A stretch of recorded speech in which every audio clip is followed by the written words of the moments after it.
السلام علیکم ویورز، میں ہوں آپ کی ہوسٹ ایشل شاہ اور میرے ساتھ یہاں پر موجود ہے عمران صاحب، آپ کی favourite programme international information desk کے ساتھ. اور آج ہمیں عمران صاحب ایک نئی کنٹری کے بارے میں انفارمیشن دیں گے. چلتے ہیں اپنے پروگرام کی جانب. السلام علیکم عمران صاحب. وعلیکم السلام. کیا حال ہے آپ کے؟ اللہ کا شکر ٹھیک ٹھاک. آپ سنائیے خیریت سے؟ اللہ کا شکر ہے. عمران صاحب آج آپ ہمیں کون سی کنٹری کے بارے میں بتائیں گے؟ جی آج میں آپ کو اس کنٹری کے بارے میں بتاؤں گا جس کو جی آج ہم بات کریں گے ایک نئی کنٹری اور وہ ہے اسکاٹ لینڈ. اسکاٹ لینڈ کے بارے میں کیا بتائیں گے؟ جی اسکاٹ لینڈ کے بارے میں آپ کو یہ بتاؤں کہ ایک ایسا ملک ہے جو برطانیہ کا حصہ ہے. یعنی ہم نے پچھلے پروگرام میں بات کی تھی انگلینڈ کے بارے میں اور بڑی ڈیٹیل میں بات کی تھی. تو میں یہ سمجھتا ہوں کہ اگر ہم اسکاٹ لینڈ کی بات نہیں کریں گے تو وہ شاید ڈیٹیل جو ہیں کمپلیٹ نہیں ہوں گی. اسکاٹ لینڈ جیسے میں نے ابھی کہا کہ برطانیہ کا حصہ ہے اور جزیرہ برطانیہ کے شمالی تیسرے حصے پر سرزمین اسکاٹ لینڈ کی جنوب مشرق میں انگلینڈ کے ساتھ تقریباً 96 یعنی 96 میل کی سرحد اس کی موجود ہے اسکاٹ لینڈ کی. اسکاٹ لینڈ کی بنیاد کس نے رکھی؟ جی نام سے آپ کو لگ رہا ہوگا، جانکاری ہو رہی ہوگی کہ اسکاٹ لینڈ کی جب ہم بات کر رہے ہیں تو اسکاٹش آپ نے نام سنا ہوگا. اسکاٹش لوگ جو ایک قوم اور ایک نسلی گروہ تھا جو اسکاٹ لینڈ کا ہی حصہ تھے. تو تاریخی طور پر وہ نو سیلانی بولنے والے وہ لوگ تھے جو کہ تقریباً 9ویں صدی میں اسکاٹ لینڈ یا البا اس زمانے میں اس کو کہا جاتا تھا کہ بادشاہی کی بنیاد رکھی تھی. اسکاٹ لینڈ کا جغرافیائی مقام کیا ہے؟ جی اسکاٹ لینڈ کا جغرافیائی مقام یہ ہے کہ اسکاٹ لینڈ برطانیہ یعنی ہم انگلینڈ کی جو بات کر رہے ہیں کا ایک حصہ ہے اور اس نے برطانیہ کے شمالی تیسرے حصے پر واقع ہے، یعنی اس پہ قابض ہے، یعنی اس طرف یہ موجود ہے. اور اسکاٹ لینڈ کی سرزمین انگلینڈ سے جنوب کی سرحد پہ واقع ہے. تو وہ ناظرین جو کہ میپ دیکھیں گے اور نیٹ پہ یہ اویلیبل ہے تو ان کو جو میں بتا رہا ہوں بہت کلیئر پکچر نظر آئے گی، کیونکہ ویسے بتانے میں اور میپ دیکھنے میں بڑا فرق ہو جاتا ہے. اور اس میں تقریباً 800 چھوٹے چھوٹے جزیرے ہیں اور جن میں مختلف نام ہیں جزیروں کے، جیسے ارنان، اسکائی کے شمالی جزیرے بھی اس کے اندر شامل ہیں. اسکاٹ لینڈ ایک ملک کی حیثیت سے کتنے عرصے سے ہے؟ جی ابتدائی قرون وسطیٰ میں اسکاٹ لینڈ کی بادشاہت جو ہے وہ ایک خود مختار ریاست کے طور پر ابھری تھی اور تقریباً 1707 if I'm not mistaken 1707 تک اس کا وجود برقرار رہا. اس کے بعد 1603 میں وراثت کے ساتھ اسکاٹ لینڈ کے جیمز ششم انگلینڈ اور آئرلینڈ کے بادشاہ بنا. اس طرح ان تینوں ریاستوں کا ذاتی اتحاد قائم ہوا. تو یہ ایک اس سے آپ کو اندازہ ہوگا کہ کتنا اس کو عرصہ ہوا. اسکاٹ لینڈ کو اسکاٹ لینڈ کیوں کہا جاتا ہے؟ ویسے تو بڑا سمپل اس کا جواب ہے کہ کیونکہ اسکاٹ لینڈ ہے اس لیے اسکاٹ لینڈ کہا جاتا ہے. لیکن اس کی تفصیل بھی میں آپ کو بتاؤں کہ اسکاٹ لینڈ کا نام لاطینی اسکاٹیا اسکاٹس کی سرزمین سے ماخوذ ہے اور آئرلینڈ سے تعلق رکھنے والے ایک سلیکٹو لوگ جو کہ تقریباً 5ویں صدی عیسوی میں برطانیہ کے مغربی ساحل پہ آباد ہوئے تھے. ہوتا کیا ہے کہ مختلف جگہوں سے لوگ آ کے جگہ پہ آباد ہوتے ہیں اور پھر اس جگہوں پہ وہ رہتے رہتے جو عرصہ گزرتا ہے اس کے بعد جو ہے اس کا ایک نام پڑ جاتا ہے. اسی طرح سے اسکاٹ لینڈ کا بھی تھا، جیسے میں نے آپ کو بتایا کہ جو 5ویں صدی عیسوی میں برطانیہ کے مغربی ساحل پر آباد ہوئے تھے تو اس کے بعد جو ہے یہ سمجھیں کہ اسکاٹ لینڈ ایکچولی یہ نام شاعری سے آیا ہے اور نام جو ہے وہ کیلیڈونیا کا استعمال اکثر اسکاٹ لینڈ پر ہوتا ہے، خاص طور سے شاعری میں اس کا استعمال کیا جاتا ہے.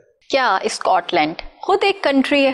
جی برطانیہ اور شمالی آئرلینڈ یعنی وہ بھی برطانیہ کا جو حصہ ہے تقریباً 1922 کے بعد سے 4 اتحادی ممالک یعنی انگلینڈ، اسکاٹ لینڈ، ویلز جو مجموعی طور پہ برطانیہ کا مجموعہ ہے پر مشتمل ہے. نیز شمالی آئرلینڈ مختلف ممالک کو ایک ملک، صوبہ یا مختلف ممالک کے طور پر بیان کیا گیا ہے. یعنی یہ سب بتانے کا مقصد لبے لباب میں آپ کو بتاؤں کہ انگلینڈ جو اتحادی ممالک ہیں، اسکاٹ لینڈ اور ویلز ان کو ملا کے جو ہے یہ سمجھیے کہ اس کے اوپر مشتمل ہے. اسکاٹ لینڈ کیسے بنایا گیا؟ اسکاٹ لینڈ کیسے بنایا گیا؟ ڈیل ٹائیگی گلیگ مملکت کی بنیاد تقریباً 6 صدی میں اسکاٹ لینڈ کے مغربی ساحل پر رکھی گئی تھی، اور 8ویں صدی کے آخر کی طرف وائکنگ حملے شروع ہوئے، اور جس سے پکٹ اور گیلس ایک دوسرے کے ساتھ اپنی تاریخی دشمنی ختم کر کے اور 9ویں صدی میں اسکاٹ لینڈ کی بادشاہی کی تشکیل کے لیے متحد ہونے پر مجبور ہوئے وہ۔ اچھا، اس کا سلسلہ یہ ہے کہ جب ناظرین اس کی مزید تاریخ میں ڈیٹیل میں جائیں گے تو ان کو کلیئر اندازہ ہوگا کہ یہ جو میں نے جن کے نام لیے اور جن کی بات کی کہ اس زمانے میں جو ہے یہاں پہ حملے ہوتے تھے، اور سمجھیں کہ 2 گروپس ہیں یا 3 گروپس ہیں، وہ آپس میں اس کوشش میں ہوتے تھے کہ بھئی ہم یہاں پہ قابض ہو جائیں۔ تو اس میں جس میں پکٹ اور گیلس کی ہم نے بات کی ہے کہ ایک دوسرے کے ساتھ اپنی تاریخی دشمنی، جو عرصے سے دشمنی چلی آ رہی تھی، اس کو ختم کرنے کے بعد وہ اس فیصلے پہ ہوئے کہ بھئی ٹھیک ہے 9ویں صدی میں کہ ہم یہاں پہ ایک بادشاہت کی تشکیل دیتے ہیں، اور یہاں پہ اسی رولر کے ماتحت ہم ساری چیزیں ایگری کریں گے۔ اسکاٹ لینڈ کا دارالحکومت کون سا ہے؟ جی، اسکاٹ لینڈ کا دارالحکومت جو ہے وہ ایڈنبرگ۔ اور اسکاٹ لینڈ کی کرنسی؟ کیونکہ ابھی میں نے جیسے ذکر کیا، ناظرین نے سنا کہ اسکاٹ لینڈ جو ہے it's a part of England, یعنی اس کے ساتھ ہی بالکل جڑا ہوا ہے، کہ نقشے پہ بھی آپ دیکھیں گے تو یہاں پہ پاؤنڈ اسٹرلنگ جو کرنسی انگلینڈ کی ہے، وہی کرنسی یہاں پہ بھی چلتی ہے۔ ایک اسٹرلنگ پاؤنڈ کو اگر پاکستانی روپیز میں کنورٹ کیا جائے، ایکسچینج کیا جائے، تو کتنے روپے بنتے ہیں؟ ایک اسٹرلنگ پاؤنڈ جو ہے وہ تقریباً 213، یعنی سمجھیے کہ اس کے اندر وہی جیسے میں ہر پروگرام میں کہتا ہوں کہ ایکسچینج ریٹ کی فلکچویشن رہتی ہے، لیکن ابھی کرنٹلی جو ہم ریکارڈنگ کر رہے ہیں اس وقت جو ہے وہ تقریباً 213.09، یعنی تقریباً 213 پاکستانی روپے بنیں گے ایک اسٹرلنگ پاؤنڈ کے۔ کیا کوئین ایلزبتھ اسکاٹ لینڈ کی مالک ہے؟ جی، پورے برطانیہ میں سب سے بڑے پراپرٹی مالکان میں سے ایک ولی عہد اسٹیٹ اسکاٹ لینڈ کے اس پار ہے، جس میں جزائر شیٹ لینڈ سے اسکاٹش بارڈر تک پھیلی ہوئی ہے، اور اسکاٹ لینڈ میں سیلمن ماہی گیروں اور سونے کی کان کے کئی حقوق کے ساتھ ساتھ بڑی تعداد میں جائیداد جو ہے ان کی وہاں پہ موجود ہے۔ شہری علاقوں میں متعدد دیہی املاک اور جائیدادیں ان کی ہیں، تو اس لیے سارا سمجھیں کہ رول ریگولیشن انہی کا چلتا ہے۔ اسکاٹ لینڈ کو کس نے نو آباد کیا؟ جی، یہ بڑا اچھا اور تاریخی سوال آپ نے کیا ہے۔ اس کے بارے میں جو معلومات میرے پاس ہیں وہ میں اپنے ناظرین سے شیئر کرنا چاہوں گا کہ سٹرلنگ کا پہلا جو ہے وہ سر ولیم الیگزینڈر اس کو تبدیل کرنے کے لیے بے چین تھا۔ اس نے اسکاٹ لینڈ کو اپنے طور پر عالمی طاقت بنانے کا تصور کیا تھا، اس زمانے میں تصور کیا تھا کہ بھئی عالمی طاقت بنے گا اسکاٹ لینڈ، اور یہ ہم بات کر رہے ہیں کب کی؟ 1621، یعنی 1621 سے پہلے کی۔ پھر 1621 میں کنگ جیمز نے انہیں چارٹر دے دیا، جس کی وجہ سے انہوں نے نیو انگلینڈ اور نیو فاؤنڈ لینڈ کے مابین زمینوں میں اسکاٹش کالونی قائم کرنے کی اجازت دی، اور پھر وہ اسکاٹش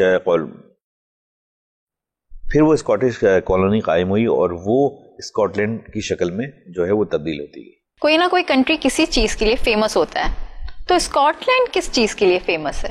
اسکاٹ لینڈ فیمس ہے اس کے تازہ پانی کی جھیلوں کی وجہ سے، اور یہ حقیقت ہے، ناظرین دیکھ رہے ہوں گے اسکرین پہ جو پکچرز آ رہی ہیں کہ کتنی خوبصورت جھیلیں ہیں یہ، اور ان میں تقریباً 600 مربع میل سے زیادہ رقبے پہ یہ جھیلیں موجود ہیں، اور سب سے مشہور جو ہے وہ لوچ نیس ہے، جہاں ایک پرسرار، یعنی اس زمانے میں یہ کہا جاتا ہے کہ ایک پرسرار قسم کی جھیل ہے جو کہ پانی کی جو بھی جاتا ہے وہ پانی کی گہرائی میں ڈل جاتا ہے، اور اس طرح کی بات جو ہے مشہور ہے۔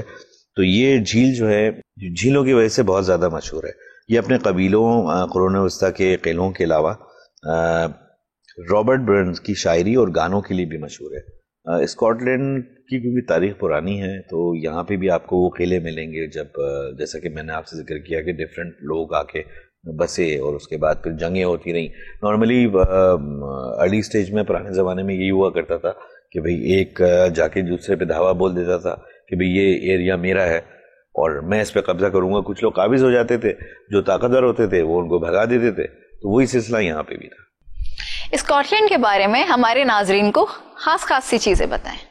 اچھا، جیسے میں نے آپ سے ابھی ذکر کیا ایڈنبرگ کا، اور ایڈنبرگ وہاں کا کیپٹل ہے. تو ایڈنبرگ جو ہے دنیا کا پہلا شہر تھا جس کی اپنی فائر بریگیڈ تھی. اور ایڈنبرگ اسکاٹ لینڈ کا، جیسے ابھی میں نے کہا کہ دارالحکومت ہے، 7 پہاڑیوں پر تعمیر کیا گیا تھا. روم کی طرح، جیسے روم میں تعمیرات ہوئی تھی، اسی طرح سے اسکاٹ لینڈ کا دارالحکومت جو ہے وہ 7 پہاڑیوں پہ.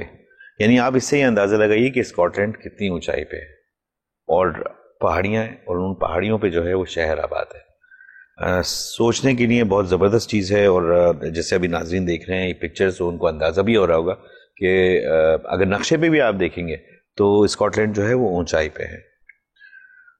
اچھا، ایک اور بات کہ 1600 اگین ایک اور بات کہ 1603 تک اسکاٹ لینڈ، جسے انگلینڈ کہا جاتا تھا، کا اپنا بادشاہ تھا. 1603 میں اسکاٹ لینڈ کا کنگ انگلینڈ کا بادشاہ بھی بنا، جس نے دونوں ملکوں پر حکومت کی. ہر ملک کی کوئی نہ کوئی آبادی ہوتی ہے، تو اسکاٹ لینڈ کی کتنی آبادی ہے؟ جی، جو فگرز ہیں تقریباً 2002 کی مردم شماری کے حساب سے، تو وہ تقریباً 5,54,800 کے لگ بھگ ہے اسکاٹ لینڈ کی آبادی. اسکاٹ لینڈ کا کل رقبہ؟ کل رقبہ اسکاٹ لینڈ کا تقریباً 78,779 مربع کلومیٹر ہے. ہر کنٹری کے کوئی نہ کوئی بڑے شہر ہوتے ہیں، تو اسکاٹ لینڈ کے کون کون سے بڑے شہر ہیں؟ جی، اسکاٹ لینڈ کے ویسے تو بہت سارے شہر ہیں، لیکن 3 شہر جو ہیں وہ بڑے ہیں، جس میں ڈنڈی ہے، گلاسگو ہے، اور ایبریڈن ہے. یہ 3 ہیں جو کہ بڑے شہر ہیں. اسکاٹ لینڈ کی قومی زبان کون سی ہے؟ چونکہ یہ جیسے میں نے آپ کو بتایا کہ یہ پارٹ ہے انگلینڈ کا، برطانیہ کا، تو وہاں پہ بھی انگلش بولی جاتی ہے، تو انگریزی جو ہے وہ یہاں کی سرکاری زبان ہے. اسکاٹ لینڈ کے کچھ انٹرسٹنگ فیکٹس بتائیں. جی، اسکاٹ لینڈ کے بارے میں یہ بتاؤں میں آپ کو، جو حقائق میرے پاس ہیں وہ یہ ہے کہ اسکاٹ لینڈ برطانیہ میں سب سے لمبے آبشار کا گھر ہے، اور یعنی سب سے بڑے آبشار. یہ آپ سوچیے کتنا بڑا آبشار ہوگا کہ سب سے بڑا آبشار کہا جا رہا ہے. اور اسکاٹ لینڈ کا سرکاری جانور جو ہے وہ ایک تنگا والا ہے، اور اسکاٹ لینڈ میں لگ بھگ تقریباً 790 جزیرے ہیں. اب آپ اس بات سے اندازہ لگائیے کہ اسکاٹ لینڈ میں لگ بھگ 790 جزیرے، مختلف آئیلینڈز ہیں. یعنی ایک اللہ تعالیٰ نے اتنا خوبصورت ملک بنایا ہے کہ ہم کہہ رہے ہیں کہ اونچائی پہ بھی ہے اور وہاں پہ ساحل بھی ہے، اور وہ جزیرے ہیں، یعنی الگ الگ جزیرے. 700 تقریباً 90 جزیرے جو ہیں وہ ملا کے اسکاٹ لینڈ بنا ہے. اور اسکاٹ لینڈ میں یورپ کا سب سے قدیم درخت بھی ہے. یعنی پورے یورپ میں جتنے درخت ہیں ان سب میں جو قدیم درخت ہے وہ اسکاٹ لینڈ میں موجود ہے. اور ایڈنبرگ دنیا کا پہلا شہر تھا جس نے اپنی فائر بریگیڈ حاصل کی تھی، جیسے میں نے ابھی آپ کو یہ بتایا.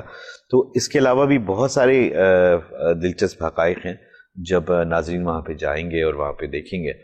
میں ایک بات ناظرین سے کہتا چلوں اپنے اس پروگرام کی توسط سے کہ آپ ہمارا پروگرام دیکھ رہے ہیں، آپ کو ہمارا پروگرام پسند بھی آ رہا ہے، سمجھ بھی آ رہی ہے، انفارمیشن بھی آپ کو مل رہی ہے، لیکن جانے سے پہلے اپنے طور پہ اسٹڈی ضرور کیجئے تاکہ آپ کے پاس وہ ساری انفارمیشن ہو. ایک لسٹ آپ نے بنائی ہوئی ہو، اور اس لسٹ کے حساب سے آپ کو پتا ہو کہ کون سی جگہ جانا ہے، کہاں گھومنا ہے، کہاں پھرنا ہے. نارملی میں آپ کو بتاؤں ایشل ہوتا یہ ہے کہ ہم بھی جب باہر گھومنے جایا کرتے تھے تو سوچتے تھے کہ بھئی ٹھیک ہے ہم یہاں پہ بھی جائیں گے، یہاں پہ بھی جائیں گے، بہت ساری جگہیں، لیکن وہاں پہ جانے کے بعد ہم کنفیوز ہو جاتے تھے کہ بھئی کئی جگہیں دیکھ لیں، کئی جگہیں مس ہو گئیں. تو جب آپ لسٹ بنا کے جائیں گے، آپ کے پاس ڈیٹیلز ہوں گی، تو آپ کو مشکل نہیں ہوگی. یا پھر بہترین ترکیب یہ ہوتی ہے کہ اگر آپ ایز اے ٹورسٹ جا رہے ہیں تو آپ وہاں پہ گائیڈ لیں. وہ گائیڈ جو ہے آپ کو صحیح طریقے سے گائیڈ کر سکے گا، صحیح طریقے سے جگہیں گھمائے گا، اور آپ کو بتائے گا بھی کہ اس کی ہسٹری کیا ہے. کیونکہ آپ اکیلے ہیں یا پھر آپ کے کوئی جاننے والے ہیں، شاید ان کو وہ ہسٹری وہاں پہ نہ پتا ہو جو آپ کو وہاں کے لوکل گائیڈ جو ہے ڈیٹیل میں بتا سکتے ہیں. عمران صاحب، بریک کا ٹائم ہو گیا ہے. جی ناظرین، ملتے ہیں ایک چھوٹے سے بریک کے بعد.